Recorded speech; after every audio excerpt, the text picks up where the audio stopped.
కార్యకర్తల్ని అరెస్ట్ చేస్తున్నారు కదా, సోషల్ మీడియా కార్యకర్తల్ని. వాళ్ళ ఇబ్బందుల గురించి నేను మీకు ఒకసారి చెప్తాను, వినండి. అసలు మీరు సమఉజ్జీలతో ఫైట్ చేయాలి. పిచ్చుకల మీద బ్రహ్మాస్త్రాలు వేయడం కరెక్ట్ కాదు.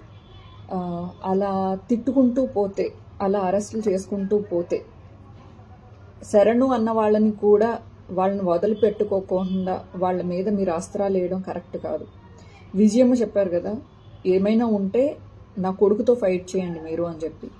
అలాగా మీకు ఏమైనా ఫైట్ చేయాలి అని అనుకుంటే హీరోతో ఫైట్ చేయాలి. చిన్న చిన్న సైడ్ ఆర్టిస్టులతో మీరు ఫైట్ చేయడం వల్ల ఏ ప్రయోజనం ఉండదు.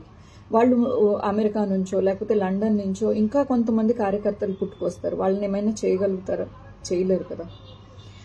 ఇప్పుడు లోకల్గా ఉన్నారు కాబట్టి వాళ్ళని పట్టుకుని కుళ్ళబొడుస్తున్నారు. అసలు కార్యకర్త పరిస్థితి ఎలా ఉంటుందండి? ఇది రీసెంట్గా ఈ సోషల్ మీడియా కన్వీనర్స్ కూటమి ప్రభుత్వం వచ్చిన తర్వాత లోకల్గా ఉండే కొంతమంది ఒత్తిళ్ల చేత అనేక మంది ఆత్మహత్యలు చేసుకుని చనిపోయారు. దాదాపు 10 మంది చచ్చిపోయారు సోషల్ మీడియా కార్యకర్తలు. 10 మందో ఇంకా ఎక్కువగానే చనిపోయారని నేను అనుకుంటున్నాను.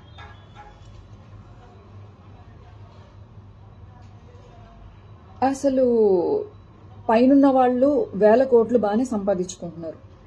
కిందున్న కార్యకర్త ఎందుకు అగ్రెసివ్గా మాట్లాడతాడు?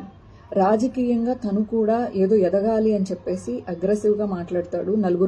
నలుగురు కళ్ళల్లో పడాలి, నలుగురు నాయకుల కళ్ళల్లో పడాలి అని చెప్పేసి కష్టపడతాడు. ఈవెన్ ఇన్క్లూడింగ్ మేమందరం కూడా రాజకీయంగా ఏదైనా ఎదగాలి అనే కక్కుర్తితో మేము పనిచేస్తాం. ఒక రాజకీయ పార్టీకి అభిమానంతో కూడా పనిచేస్తాం.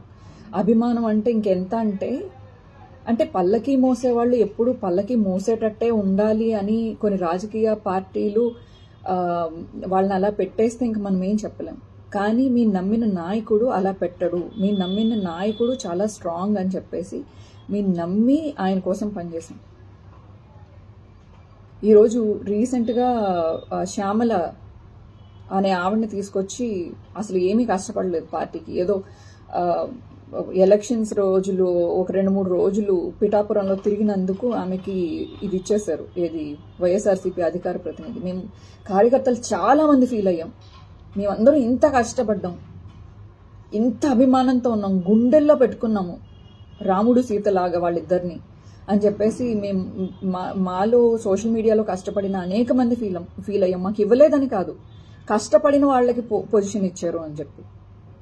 రెండోది, మాకేదో మొన్న అనిత గారు మాట్లాడుతూ 5 రూపాయలు ఇస్తే పోస్టులు పెడతారు అని చెప్పేసి మమ్మల్ని అవమానంగా మాట్లాడారు. మీకు తెలుసా, నాకు ఒక ఆయుర్వేదం ట్రీట్మెంట్ కోసం, అంటే నాకు కరోనా టైంలో పానిక్ అటాక్స్, ఈ యాంగ్జైటీ ప్రాబ్లం అనేది ఒకటి స్టార్ట్ అయింది. నాకు ఇంగ్లీష్ మందులు వర్క్ అవ్వక నేను ఈ ఆయుర్వేదం ట్రీట్మెంట్ తీసుకుంటున్నాను. రీసెంట్గా నేను ఇలాగా ఆర్థికంగా చాలా ఇబ్బందులు పడుతున్నాను, నాకు ట్రీట్మెంట్కి కూడా డబ్బులు లేవు అని చెప్పేసి వైఎస్ఆర్సీపీలో కొంతమంది ఎవరైతే ముఖ్యమైన వాళ్ళు కొంతమంది ఉన్నారో వాళ్ళకి ఫోన్ చేసి ఏడ్చాను, లిటరల్లీ ఏడ్చాను.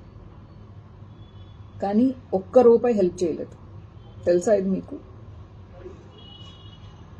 జగనన్న దాకా వెళ్తే కోట్ల రూపాయలు ఇంజక్షన్ల కోసం, ఆపరేషన్ల కోసం ఎంతో మంది పిల్లలకి, అనాథలకి, అలాగే ఇదేంటి ముసలి వాళ్ళకి, పెద్ద పెద్ద డాక్టర్లకు కూడా ఇది కిడ్నీ ట్రాన్స్ప్లాంటేషన్స్ అంటే చేయించారు, అండ్ లంగ్స్ ట్రాన్స్ప్లాంటేషన్స్ అంటే చేయించారు, అన్ని చేయించారు. మా నాయకుడు గొప్పోడు. మా నాయకుడి దాకా మమ్మల్ని లాబియింగ్ ఏం చేయనివ్వరు. మాకేవో మధ్యలో కాంట్రాక్ట్లు వస్తాయో మేము ఏమైనా తినేస్తామో అని అనుకోకండి. ఎమ్మెల్యేలు, ఎంపీలు, ఎమ్మెల్సీలు వీళ్ళందరికీ ₹1 ఉంటుంది, కానీ కార్యకర్తలకి ఏముంటుందండి? ఎవడు పట్టించుకుంటాడు? మాకు ఇప్పుడు ఒంట్లో బాగోలేదంటే కూడా పై దాకా జగనన్న దాకా కూడా తీసుకెళ్లే అంత కెపాసిటీ మాకు లేదు. మేము ఎవరికి చెప్పుకునే ఆడవాలి? మీకు సారీ కావాలి అంతేనా? సరే, నేను సారీ చెప్తాను. దానికన్నా ముందు ఈ క్వశ్చన్స్కి ఆన్సర్ చెప్పండి.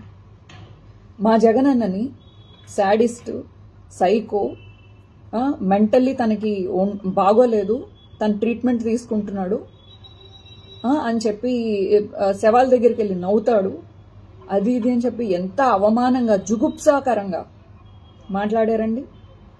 చంద్రబాబు నాయుడు గారు అండ్ ఇదేంటి పవన్ కళ్యాణ్ కూడా ఎంత అవమానంగా తొక్కి నార తీస్తాం, అదో పాతాళానికి తొక్కుతాం. ఈ రోజు మీరు అదో పాతాళానికి తొక్కారో లేదో పక్కన పెడితే అట్లీస్ట్ మీరు పవర్లోకి వచ్చారు. ఒకవేళ జగన్ అన్న మీ వాళ్ళని అరెస్ట్ చేశారు అని ఒక తప్పు చేసుండుంటే అదే తప్పు మీరు చేయడం ఎంతవరకు కరెక్ట్? అమాయకుల్ని అరెస్ట్ చేయడం. మీ మీద ఏదో నమ్మకం చేతే కదా ప్రజలు మీకు ఓటేశారు. మీరు ఇలా రివెంజ్ కార్యక్రమాలు పెట్టుకుంటారేంటి సార్?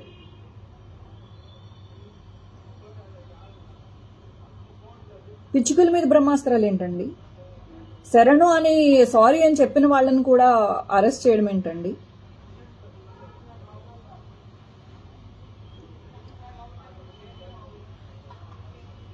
మీ పిల్లల్ని పవన్ కళ్యాణ్ గారు మీ పిల్లల్ని తిట్టినప్పుడు అతను ఎవరో వైఎస్ఆర్సీపీ అని పేరు చెప్పుకుంటుంటే మీరు మీలాంటి వాళ్ళు